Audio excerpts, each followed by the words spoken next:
आप बार बार देखो, चाइना का एक पैटर्न है। जब भी भारत कहता है यार ये बंदा है, भारत में इनोसेंट लोगों को मरवाता है, ये जो बेगुनाह हैं, निहत्थे लोग हैं, इनके ऊपर हमले करते हैं, ये लोग, ये टेररिस्ट हैं। चाइना कहता है नहीं, ये तो अच्छे लोग हैं। हम जब चाहें हम भारत पे हमला करेंगे, हम जब चाहें हम कारगिल करेंगे, हम जब चाहे हम 26/11 करेंगे। लेकिन अगर भारत ने रिस्पॉन्ड करा, लेकिन अगर भारत ने कोई जवाबी कार्रवाई करी तो बम फूट जाएगा। एटम बम है हमारे पास। मोहम्मद यूनुस, आपको कुछ भी नहीं करना है, आपको सिर्फ बांग्लादेश में चुनाव करवाने हैं, यही आपका एक एजेंडा है। आप छोड़ दो, बांग्लादेश को सुधारेंगे बांग्लादेश के लोग और बांग्लादेश का पॉपुलरली इलेक्टेड लीडर, और वो कोई भी हो सकता है।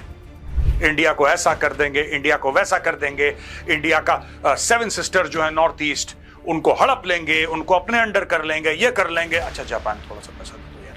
अगर हमसे तमीज में रहते ना तो कटोरा लेके भीख नहीं मांगनी पड़ती।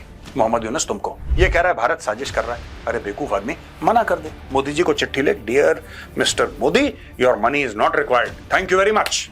खत्म करो यार मामला।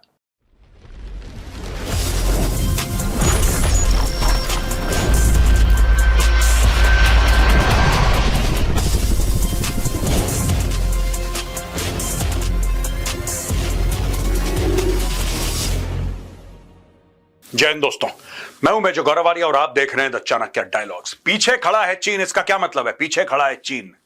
दोस्तों आज मैं बताऊंगा आपको कि किस तरीके से चीन पाकिस्तान की आतंकवाद में न सिर्फ मदद करता है, उसका बराबर का 50-50% का पार्टनर भी है। अगर आपको पहलगाम पे गुस्सा आया, अगर आपको 26/11 पे, पार्लियामेंट अटैक, अक्षरधाम मंदिर पे अटैक, इन सारी की सारी जो भी आतंकवादी अटैक्स हुए हैं, हमले हुए हैं भारत पे, जिसमें इनोसेंट लोग, बेगुनाह लोग मारे गए हैं, निहत्थे लोग मारे गए हैं, तो आपको फिर सिर्फ पाकिस्तान पे नहीं, आपको चीन पर भी गुस्सा आएगा। क्योंकि पाकिस्तान की पूरी ये कवरिंग फायर कौन दे रहा है यार पाकिस्तान को? पाकिस्तान जो इतने चौड़े में चलता है, दुनिया भर में यह कहता है कि साहब नहीं, हमने तो कुछ नहीं करा, आप देख लो यूनाइटेड नेशन सिक्योरिटी काउंसिल क्या कह रही है, आप ये देख लो इसने क्या बोला है। ये इतना कॉन्फिडेंस कहां से आता है? इतना कॉन्फिडेंस आता है चाइना। इसलिए हमने आज की हेडलाइन लिखी है, पीछे खड़ा है चीन। ऐसे 5 बड़े आतंकी हैं जिसको चाइना ने प्रोटेक्ट करा है, हर जगह प्रोटेक्ट करा है, और ये पाकिस्तान के एसेट्स हैं और पाकिस्तान चाइना का एसेट है। दोस्तों जैसे हमास ईरान पाल के रखता है ना, ईरान पालता है ना हमास को, हिजबुल्लाह को ईरान पालता है, हूथियों को, उसी प्रकार से चाइना जो है वो पाकिस्तान को पालता है। चलिए दोस्तों, ये स्टोरी है एनडीटीवी वर्ल्ड की, टेरर चाइनाज फॉरेन पॉलिसी। अब आप बोलेंगे मेजर साहब कुछ ज्यादा नहीं हो गया? चाइना की फॉरेन पॉलिसी टेरर कैसे हो सकती है? चाइना वर्ल्ड की 2nd largest economy, manufacturing power house, economic power house, growing military power house तो ठीक है। अब्दुल रऊफ अजहर,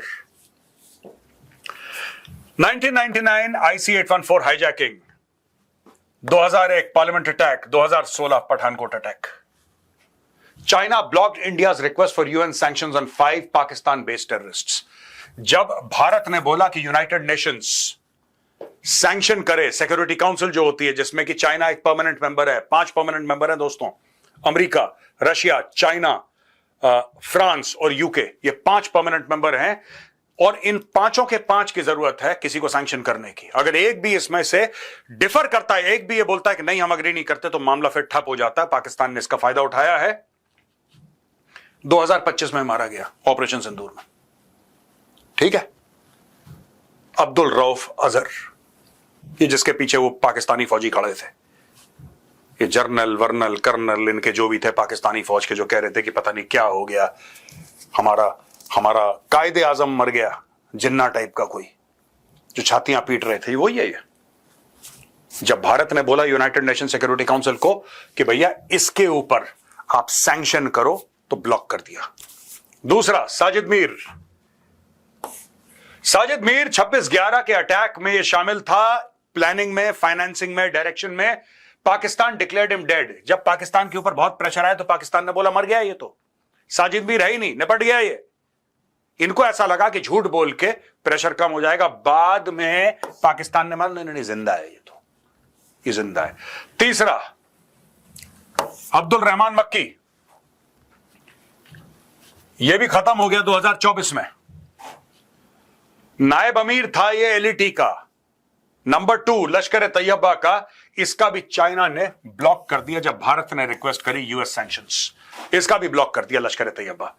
यह ताला सईद है, यह हाफिज सईद का बेटा है, इसकी देखो शक्ल, हाफिज सईद का बेटा है यह ताला सईद। ताला सईद को भी भारत ने बोला था कि इसके ऊपर यूनाइटेड नेशन सिक्योरिटी काउंसिल के सैंक्शन लगाओ, इसको भी बचा लिया।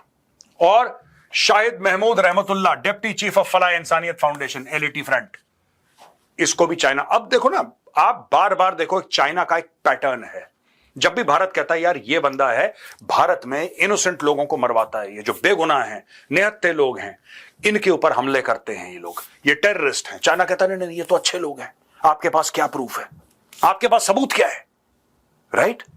क्यों करता है? देखिए मैं आपको बताता हूं दोस्तों, सबसे बड़ा कारण यह आपको समझने, अब लोग कहेंगे भाई चाइना आखिर करेगा क्यों ऐसा, चाइना के पास क्या इंसेंटिव है, मैं आपको बताता हूं। चाइना को बुरी लगती है भारत की तरक्की, भारत की इकोनॉमिक तरक्की। अभी अभी खबर आई है कि भारत, मतलब एक आध दिन पहले की खबर है कि Bharat 4th largest economy in the world बन गया है, $4 ट्रिलियन की इकोनॉमी, राइट? अब 3rd लार्जेस्ट इकोनॉमी का सफर हमने शुरू कर दिया, अब जर्मनी को पछाड़ना है और इसमें 2-4 साल लगेंगे, जो कि हो जाएगा in due course of time, जिस तरीके से भारत की इकोनॉमी ग्रो कर रही है। अब इसमें इश्यू क्या है दोस्तों? सबसे बड़ा जो इश्यू है दोस्तों वो ये है कि भारत पे चाइना चाहता है अटैक होते रहे और भारत इसमें उलझा रहे। कुछ नॉर्थ ईस्ट में करवा दिया, हमारे पूर्वी उत्तर राज्यों में कुछ करवा दिया, वहां पे सेना हमारी अटकी हुई है, कश्मीर में कुछ करवा दिया, हमारी सेना वहां पे अटकी है। यानी कि चाइना जो है वो चाहता है कि भारत ऐसी चीजों में उलझा रहे, और जब ऐसी चीजों में उलझा रहेगा, वो लगातार उलझा रहेगा, तो भारत की इकोनॉमिक तरक्की हल्की होती रहेगी, कम होती रहेगी। अभी तक चाइना सक्सीड नहीं कर पाया। India is still the fastest growing large economy in the world. जो लार्ज इकोनॉमीज हैं उनमें फास्टेस्ट ग्रोइंग है, चाइना से कहीं तेजी से भारत बढ़ रहा है। लेकिन चाइना खुश नहीं है दोस्तों, चाइना खुश नहीं है। चाइना जब भारत को तरक्की में पीछे नहीं छोड़ पाया, मैं ये नहीं कह रहा कि भारत ने चाइना को ओवरटेक कर लिया, नहीं, चाइना अभी भी वर्ल्ड की 2nd लार्जेस्ट इकोनॉमी है, 2nd लार्जेस्ट इकोनॉमी है। मैं रेट ऑफ ग्रोथ की बात कर रहा हूं, ध्यान रखिएगा। जब रेट ऑफ ग्रोथ में चाइना पीछे छूटा है तो चाइना ने बोला है, और ये आज से नहीं हो रहा है, आज से नहीं हो रहा, शुरू में तो पाकिस्तान ने खुद ही तैयार करा था। पाकिस्तान के दिमाग का आइडिया था कि हम इनको 1000 ईयर वॉर में लगा देंगे, डेथ बाय 1000 कट्स में लगा देंगे। ये जनरल जियाउल हक था जो डिक्टेटर था पाकिस्तान को, उसकी थ्योरी थी। बीच में चाइना आया और चाइना ने बोला गुड, हम आपको सपोर्ट करते हैं, क्योंकि आपका और हमारा दुश्मन एक है, we have the common enemy का नाम भारत है। चलो आप भारत पे हमला करो, और जो हमलावर हैं उनके जो सरगना है, उनके जो बॉसेस हैं, उनको हम प्रोटेक्शन देंगे, और हम उनको ग्लोबल डिप्लोमेटिक प्रोटेक्शन देंगे, even in the United Nations. तो ये चाइना का किरदार है। जैसे पाकिस्तान सबको टेररिज्म से ब्लैकमेल करता है, खासतौर से भारत को, कि ये अटैक करवा दिया, वहां अटैक करवा दिया, ऐसा करवा दिया, कभी पहलगाम, कभी कहीं, दोस्तों उसी तरीके से पाकिस्तान जो है दुनिया भर में एक नैरेटिव उसने बांधा हुआ है पिछले 30-35 सालों से। जब से पाकिस्तान ने 1998 के टेस्ट्स करे हैं, एटॉमिक टेस्ट करे, 1998 में हुए थे, 98 में, तब से पाकिस्तान दुनिया भर को ब्लैकमेल कर रहा है, सिर्फ भारत को नहीं, पूरी दुनिया को। और ये तासुर दे रखा है, ये डायरेक्टली एक उन्होंने, it's not even an indication, it's very much in your face, it's very much Pakistani policy. देखो, हम जब चाहें हम भारत पे हमला करेंगे, हम जब चाहें हम कारगिल करेंगे, हम जब चाहे हम 26/11 करेंगे, लेकिन अगर भारत ने रिस्पॉन्ड करा, लेकिन अगर भारत ने कोई जवाबी कार्रवाई करी तो बम फूट जाएगा, एटम बम है हमारे पास, राइट? ये पाकिस्तान की जो ब्लैकमेल की पॉलिसी है, ये इस बार ऑपरेशन सिंदूर में भारत ने तहस नहस कर दी। यही बात है। डॉक्टर जयशंकर, आप देखेंगे डॉक्टर जयशंकर, इनको यह कहा गया, ये यहां पे थे, German newspaper Faiz, I am frankly astonished by your question. At no point was a nuclear level reached. इसमें क्या है कि ये सारे लोग जो जर्मनी वाले हैं, ठीक है, यूरोपियंस और देश, ट्रंप को भी आपने देखा, ट्रंप भी कह रहा है कि भाई साहब न्यूक्लियर वॉर होने वाला, कुछ नहीं होने वाला था, कुछ नहीं होने वाला था। आगे भी पाकिस्तानियों को ठोकोगे, कुछ नहीं होगा, सब झूठ बोलते हैं। जैसे उनका झूठा आर्मी चीफ है ना, so called field marshal Asim Munir, वैसे ये लोग, पूरी इनकी सरकार झूठ है, पाकिस्तान की पूरी सरकार फ्रॉड है, सब झूठ है, एटम बम चला देंगे, ये कर देंगे, वो कर देंगे, ठीक है, इनको दोबारा जाके ठोको, ये कुछ नहीं करेंगे, इनको 100 बार ठोको, कुछ नहीं करेंगे, मैं आपको बता रहा हूं, ये भारत ने प्रूव कर दिया। अब दोबारा जाएंगे, इनको दोबारा कूटेंगे, ये कुछ नहीं करेंगे। एटम फैटम सब इनका फ्रॉड है, झूठ है, ये गजवाए हिंद सब चोरी का माल है, 2 नंबर का चाइनीज माल है, ठीक है। और यही जब यहां पे जर्मन न्यूज़पेपर फैज ने फैज इसने बोला है कि यार कोई न्यूक्लियर प्रॉब्लम हो रखी थी वहां पे और लगभग एक न्यूक्लियर वॉर की स्थिति आ गई थी, तो इन्होंने बोला यार एस्टोनिश्ड बाय योर क्वेश्चन। मैं तो आश्चर्यचकित रह गया हूं आपके सवाल से, आप क्या बोल रहे हैं। Jaishankar dismisses nuclear war fears between India and Pakistan during Operation Sindoor. The top official reiterated that anyone who was not blind could see that terrorist organization openly operating from the cities and towns of Pakistan. Pakistan यही करता है, खुलेआम आतंकवादी फैला रखे हैं पूरे पाकिस्तान में, खुलेआम भारत पे हमला करो। लेकिन अगर भारत कुछ न्यूक्लियर वॉर हो जाएगा यार, न्यूक्लियर वॉर, एक शाहीन मिसाइल आएगी पूरी दिल्ली के अंदर गिर जाएगी, कुछ ना कुछ। भारत ने मारे 4-5 मुंह पे लात मारी, 4-5 बोला औकात में रहो अपनी। हाँ, तुम अपने देश में देखो, पाकिस्तानियों का हक है प्रोपेगेंडा करना, फेक न्यूज फैलाना, वो उनका अधिकार है, ठीक है, कोई दिक्कत नहीं, हमें उससे कोई आपत्ति नहीं है। इनका प्रधानमंत्री इनके फील्ड मार्शल को, not field marshal but field marshal को, एक फेक तस्वीर दे चाइनीज मिलिट्री एक्सरसाइज की और बोले कि साहब ये आपने भारत के ऊपर bomb, we have no objections, we'll just make fun of you. हमें कोई ऑब्जेक्शन थोड़ा है, हम ये थोड़ा करें आपने कैसे कर दिया, ना आप करो, आपको यही चीजें शोभा देती हैं, वी डोंट केयर, आप करो। लेकिन अगली बार न्यूक्लियर बोला ना, जिस मुंह ने बोला न्यूक्लियर, राइट, उसको डॉक्टर जयशंकर शट अप करवा देंगे पूरी दुनिया में, वो चाहे जर्मन न्यूज़पेपर क्यों ना हो, ठीक है दोस्तों। वहां पे दोस्तों हम चलते हैं डायरेक्टली पाकिस्तान से बांग्लादेश, जो एक जमाने में ईस्ट पाकिस्तान हुआ करता था, बांग्लादेश बन गया और वहां पे उथल पुथल एक अलग लेवल की हो रही है। उथल पुथल क्या है, इनका कहना है भाई साहब का कि war like situation in Bangladesh post Awami league ban. Yunus कहता है कि क्राइसिस हो गया, हमने आवामी लीग को बैन कर दिया, यहां पे वॉर लाइक सिचुएशन। अब ये अपना माहौल बना रहा है, इसकी गद्दी जा रही है, ये जो मोहम्मद यूनुस है इसकी गद्दी जा रही है, क्योंकि ये तो इलेक्टेड है नहीं। अब लोग भी कहना शुरू कर दिया लोगों ने, बीएनपी जो है बांग्लादेश नेशनलिस्ट पार्टी, खालिदा जिया वाली पार्टी, वो कह रही है भाई साहब आप तो कुछ करवाने के लिए आए थे यहां पे इलेक्शन, आप तो एक केयरटेकर गवर्नमेंट, आप तो चिपक के बैठ गए। इसने कुर्सी पे लगाया फेविकॉल और बैठ गया उसके ऊपर। अब ये कह रहा है मैं उठूंगा नहीं यहां से, कुर्सी चिपक गई मेरे, ये उठने को राजी नहीं है भाई। लेकिन यहां पे जो बांग्लादेश की आर्मी का चीफ है जनरल वकारुज्जमान, वो कह रहा है भाई सुनो, आर्मी भी नहीं चाहती ये सब करना, Bangladesh army does not wish to get into all this politics, we want to go back to our primary role of defending Bangladesh, we want to go back to our barracks, please get the elections organised please. अच्छा, Bangladesh's interim chief advisor Mohammad Yunus said a war-like situation had emerged within and outside the country after his government imposed a ban on ex-PM Sheikh Hasina's Awami League. Bangladesh Army chief wants elections by December. अगर आप यहां पे देखोगे तो इसने फिर 30 जून 2026 तक time मांग लिया है इसने। ये कुर्सी पे बैठने के तरीके होते हैं। देखो अभी मई है, जून, यानी कि ये भाई कह रहा है कि मैं 1 साल, क्लियर 1 साल और राज करूंगा। ये क्या करेगा मैं आपको बता रहा हूं, इसकी प्रॉपर्टीज हैं विदेश में। ये जब बांग्लादेश आया था, ये भी वेस्ट से आया था, ये बांग्लादेश में नहीं रह रहा था, इसको वहां से फ्लाइट में यहां पे लाया गया, ठीक है, कि ये तुम्हारा नया राजा है। दोस्तों इसने क्या करना है, 1 साल में इसने अमेरिका का सेंट मार्टिन का बेस बनाना है, इसने रखाइन कॉरिडोर बनवानी है, इसने सारा कुछ करना है और मोटा पैसा लेके अमेरिका से ये अमेरिका चला जाएगा, यूरोप। ये थोड़ा ना पागल है बांग्लादेश आके रहेगा ये। ओ भाई, नोबेल प्राइज इसको दिलवाया है, अमेरिका ने इसको नोबेल प्राइज दिलवाया है, इसके पास करोड़ों अरबों डॉलर हैं। Why in God's name would he stay in Bangladesh? He is not invested in Bangladesh, इसका इमोशनल इन्वेस्टमेंट है ही नहीं बांग्लादेश में। All he wants is his pound of flesh, इसको पैसा मिले, अमेरिका से पैसा मिले, अपना किकबैक ले और ये फुर्र करके बाहर चला जाए, फिर बोले कि ठीक है यार तुम लोग आपस में लड़ते रहो यहां पे। ये यहां पे नहीं रुकने वाला। 30 जून कह रहा है, मैं 30 जून 2026 तक इलेक्शन करवाऊंगा। अच्छा, they will be held by 30 जून, तो यानी कि सरकार बनने में फिर जब इलेक्शन होगा, फिर सरकार बनेगी, तो यानी कि इसने करीब 1-1.5 साल का अपना हिसाब इसने यहां पे बांध लिया। Countdown for Yunus, Bangladesh army chief not ready to wait until June for elections.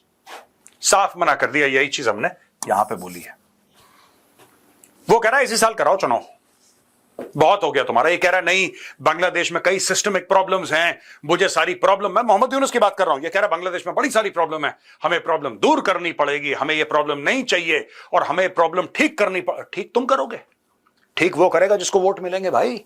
जिसको वोट मिलेंगे वो बंदा आके, या वो जो भी है, खालिदा जिया है, कोई भी XYZ, that person who becomes the prime minister of Bangladesh will take the destiny of Bangladesh forward along with the people of Bangladesh. You are an unelected person, unelected dictator है ये, यहां पे बैठा हुआ है, कह रहा मुझे तुम्हें कुछ नहीं करना। मोहम्मद यूनुस, आपको कुछ भी नहीं करना है, आपको सिर्फ बांग्लादेश में चुनाव करवाने हैं, यही आपका एक एजेंडा है, आप छोड़ दो। बांग्लादेश को सुधारेंगे बांग्लादेश के लोग और बांग्लादेश का पॉपुलरली इलेक्टेड लीडर, और वो कोई भी हो सकता है।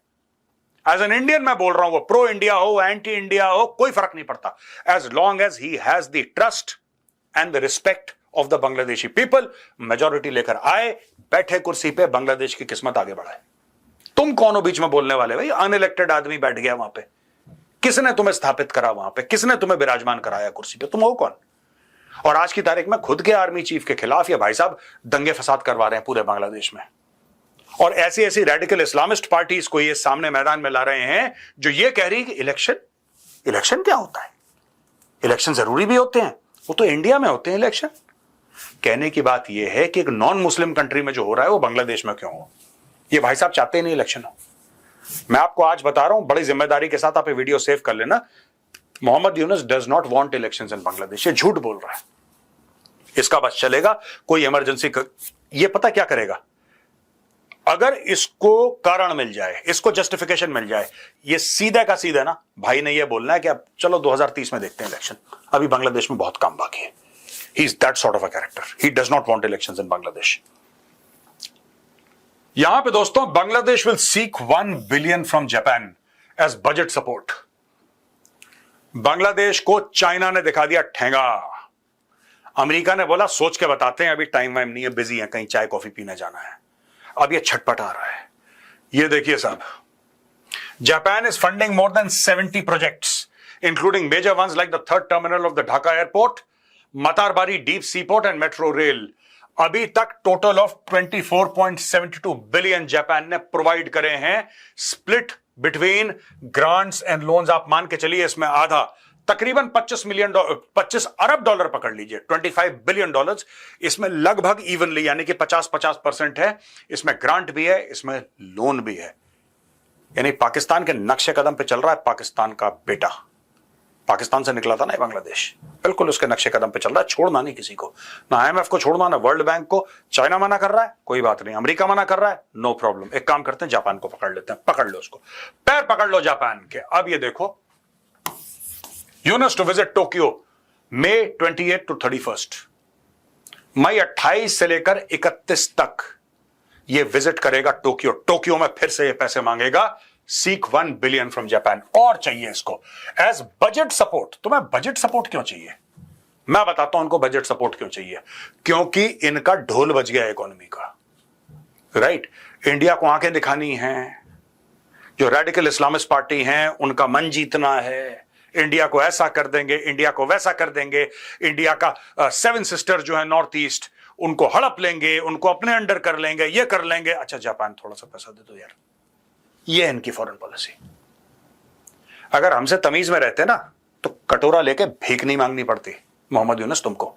अगर तुम तमीज से रहते तो, तुम तमीज से रहते तो जिस तरीके से तुम्हारी इकोनॉमी तेजी से बढ़ रही थी, तुम्हारी और इकोनॉमी, छोटी सी बात है यार, हाउ कैन यू, आप मैप देखो, look at the map and look at the border between India and Bangladesh. आपका बॉर्डर 2 देशों के साथ है, एक म्यांमार के साथ, एक इंडिया के साथ, और इंडिया के साथ जो आपका बॉर्डर है that is more than 4000 kilometres. More than 90-95% of your land borders are only with India. Myanmar के साथ तो छोटा सा पिद्दी सा है बिल्कुल बॉर्डर, ना के बराबर। और म्यांमार का क्या वेट है यार? म्यांमार करता क्या है?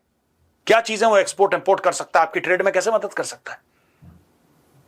Your survival is linked to India and that's not a bad thing, that's okay, that's absolutely okay. इसमें कोई छोटा फील करने की जरूरत नहीं है, राइट। आप अगर ये बेवकूफी नहीं करते, ये जो एंटी इंडिया रेटरिक आपने जो कराया, अगर आप नहीं करते तो ये जो आपको भीख मांगनी पड़ रही है ना, फिर से बताता हूं भीख, I am enjoying this, therefore I am doing it again and again. ये जो भीख है ना $1 अरब की, जो जापान के तुम पैरों पर गिरोगे 28 से लेकर 31 मई, जापानियों से बोलोगे प्लीज दे दो, प्लीज पैसा दे दो, राइट? ये तुम्हें भीख नहीं मांगनी पड़ती। आज सर ऊंचा करके ट्रेड करते इंडिया के साथ, सबके साथ, और सर ऊंचा करके जीते। लेकिन नहीं, तुम्हें नहीं करनी थी। तुम्हें हिंदुओं पे अत्याचार करना था, तुम्हें हिंदुओं को मारना था, उनके मंदिरों में आग लगानी थी, उनकी औरतों को उठा के ले जाना था, और एंड में तुम्हें वही कटोरा लेकर, यही तुम्हारी किस्मत है। Mohammad Yunus, this is your fate, to beg in front of foreigners, to touch their feet, to actually lower yourself down to such a level where they give you some arms, some pocket change to run Bangladesh. दोस्तों, मैंने एक बात note करी है। I don't think gratitude is a virtue that Mohammed Yunus's parents taught him. जिसको कहते हैं ना कि आप जो आपके लिए अच्छा करे, आप एक बार उसको थैंक यू जरूर बोलना चाहिए और उसके मानना चाहिए कि हाँ उसने एहसान करा है। ये एहसान फरामोश आदमी है Mohammad Yunus. I will not say about the Bangladeshi people, no, this I am not talking about the Bangladeshi people, I am talking about Mohammad Yunus as an individual here. Bangladeshi political party Nagorik Oikya, Mahmoodur Rahman Manna said the chief advisor stated that the country is in a major crisis due to Indian hegemony. He started the discussion by saying that we are in a deep crisis. By crisis, he meant a conspiracy by India. He said that India does not want to accept this change in our country at all. If they could, they would destroy us in a single day, and they are doing everything necessary to that end. That's what he said. He believes that the entire nation needs to remain united in response. अच्छा, अब मैं आपको हिंदी में समझा देता हूं। भाई साहब, ऐसा है कि इसने बोला है, मोहम्मद यूनुस ने, ये बांग्लादेशी पॉलिटिकल पार्टी नागरिक ओइक्या, इसका महमूदुर रहमान मन्ना है, इसका जो एक मेंबर होगा ये, और ये कह रहा है कि मोहम्मद यूनुस ने बोला है कि भाई भारत चाहता है कि बांग्लादेश तरक्की ना करे, भारत चाहता है बांग्लादेश तरक्की ना करे, इसलिए भारत साजिशें कर रहा है बांग्लादेश के खिलाफ, और मैं चाहता हूं कि सब लोग मेरे पीछे इकट्ठा हो जाओ, मैं तुम्हारा। यही चीज आसिम मुनीर ने करी पहलगाम करके। This was the idea behind Pahalgam. Of course China ने सब कुछ करवाया था इससे, उसको पूरा का पूरा आइडिया चाइनीज, और चाइना उसको प्रोटेक्ट भी कर रहा है। कितना China is protecting, in spite of Pahalgam, China is protecting Pakistan. But ये आसिम मुनीर का आइडिया था, क्योंकि इमरान खान को जेल में डाल दिया। अब इमरान खान को जेल में डाल दिया, पाकिस्तान का सबसे पॉपुलर लीडर है। आपको अपनी पॉपुलैरिटी अगर शोर अप करनी तो आप क्या करोगे? मीडिया क्लैम डाउन करोगे, जर्नलिस्ट के जेब में लिफाफा डालोगे, राइट? यही तो काम करोगे, और एंड में बोलोगे देखो भारत ऐसा कर रहा है, भारत वैसा कर रहा है। That is what Asim Munir did. यही प्लेबुक से तो ये कर रहा है काम पूरा, आसिम मुनीर की प्लेबुक से मोहम्मद यूनुस। और मोहम्मद यूनुस क्या कह रहा है यहां पे कि भारत नहीं चाहता। तो भारत के चाहने न चाहने से क्या होता है यार? I want to ask the people of Bangladesh, with all due respect, all the people of Bangladesh, I want to ask you, Bharat चाहता नहीं आपकी तरफ, मेरे चाहने ना चाहने से क्या होता है? आपको तरक्की खुद करनी है ना। You yourself have to work, काम आपको करना है, खुद अपना मेहनत का हलाल की कमाई आपको खुद खानी है। इसमें इंडिया क्या करेगा? इंडिया ने क्या कर दिया इस पूरे में? आप देखना कि he has not, Mohammad Yunus has not given any proof to the Bangladeshi people. कोई सबूत होगा ना, कोई प्रूफ होगा। आप ये बोलो कि साहब ये गलत कर रहा है India, and this exactly is what India, ये तो पूरा ज्ञान दे रहा है। इसमें इंडिया गलत कर रहा है, इंडिया गलत कर रहा है, और क्या गलत कर रहा है ये तो बताओ। This is what I want to know as an Indian, and if I feel that my government has done something wrong to Bangladesh, let me speak about it, let me raise my voice. But so far, since 5th of August, Mohammed Yunus has not told the world what exactly did India do wrong to Bangladesh. Can somebody let us know? Hegemonistic designs. Don't give me English. I don't need English. I want point-wise.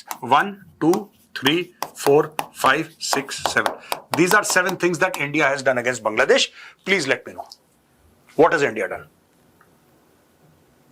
आप हमें गाली दोगे और आप चाहते हो कि आप हमारे साथ ट्रेड भी करो, ऐसा तो नहीं होगा।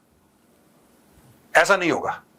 आप ये भी चाहते हो कि आप एंटी इंडिया एक्टिविटीज करो, फिर भी इंडिया आपको पूरा सपोर्ट करे, ऐसा तो नहीं होगा। भाई, the rules of business are simple. You scratch my back, I scratch yours. You give me benefit, I give you benefit. You talk about equality with India, then behave like equals. You can't behave like radicals, and you can't behave like, street element and then expect respect. It doesn't happen like that. Look at this.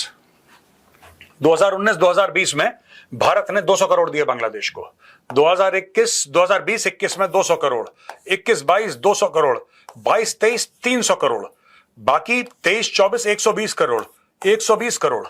This is Indian grant to Bangladesh. हम करोड़ों रुपए, कई 100 करोड़ रुपए हर साल बांग्लादेश को दे रहे हैं। यह कह रहा है भारत साजिश कर रहा है। अरे बेवकूफ आदमी, मना कर दे। मोदी जी को चिट्ठी लिख, dear Mister Modi, your money is not required, thank you very much. खत्म करो यार मामला, खत्म करो मामला।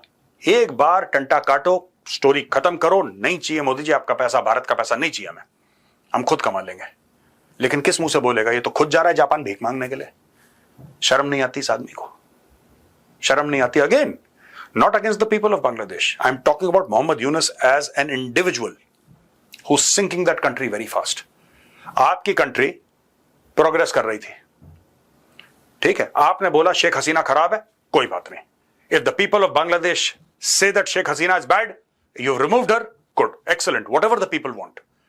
But then the country should perform better under Mohammed Yunus than it was performing under Sheikh Hasina. Where is that performance? Where is that performance? I want to ask the people of Bangladesh. वो performance कहां पे है यार? ये जरा भीख मांगने के लिए कह रहा मैं जापान से मांग के लाऊंगा। ये सीखा इसने पाकिस्तान से कि जब कुछ समझ भी ना आए भीख मांग लो। Anyway, दोस्तों, मैंने सोचा कि आज आपको बताऊं पूरा क्या चल रहा है वहां पे। चाइना किस तरीके से पाकिस्तान को बैकएंड पे सपोर्ट दे रहा है और आज तक इसने किस तरीके से पाकिस्तान के जो टॉप टेररिस्ट्स हैं उनको आशीर्वाद देके बचा के रखा, और यहां पे बांग्लादेश में किस तरीके से अस्थिरता हो रही है। ये कह रहा है कि मैं जून और जुलाई में इलेक्शन करवाऊंगा अगले साल। आर्मी चीफ बांग्लादेश का कह रहा है कि नहीं, इसी साल दिसंबर तक निपटाओ। लोग कह रहे हैं कि हो सकता है बांग्लादेश में एक सिविल वॉर का एक माहौल बन जाए। I hope not, I sincerely hope not. I hope कि सब कुछ ठीक ठाक हो जाए, इलेक्टेड गवर्नमेंट बांग्लादेश में है, और जिसको इलेक्ट करना है, जिसको भी इलेक्ट करना है, you want to elect Khaleda Zia, so be it. You want to elect XYZ, so be it. But it should be, the government should be elected by the common people of Bangladesh. You can't have a dictator like Mohammed Yunus sitting there. Who put him there? Who put him in charge of the destiny of millions of Bangladeshis? Who? Nobody. बस यही मुझे आज आपसे बात करनी थी दोस्तों। बहुत बहुत धन्यवाद ये वीडियो देखने के लिए। पसंद आए तो उस वीडियो को लाइक जरूर कीजिएगा। जय हिंद, वंदे मातरम, भारत माता की जय।